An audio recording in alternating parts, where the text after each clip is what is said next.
আসসালামু আলাইকুম। আশা করি সবাই ভালো আছেন।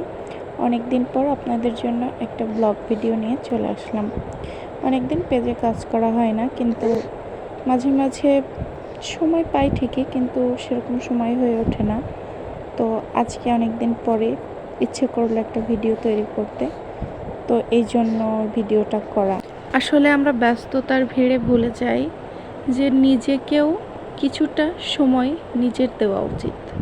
যেমন নিজের জন্য ভালো একটা সময় বের করে ঘুরতে যাওয়া, একান্তে নিজের মতো করে সময় কাটানো, এটা আসলে নিজের জন্য করা উচিত। কেননা দিন শেষে দেখবেন আপনার জন্য ভাবার কেউই নেই।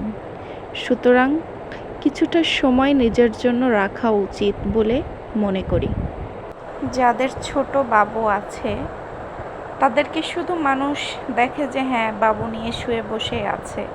বাবুর পিছনে যে কতটা শ্রম ব্যয় হয়, আর একা একটা বাবু পালা যে কতটা কষ্ট, সেটা যে মা লালন পালন করে সেই ভালো জানে।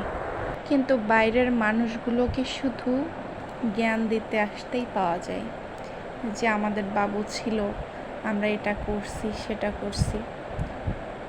ঠিক আছে, তো যখন ছিল মানুষের বাবু, তখন তাদের দেখার জন্য আশেপাশে অনেক মানুষও ছিল। কিন্তু এখনকার সময়ে এসে একটা বাবুকে পালার জন্য জ্ঞান দেওয়ার মানুষের অভাব নেই, কিন্তু তাকে সাপোর্ট দেওয়ার মানুষের প্রচুর অভাব।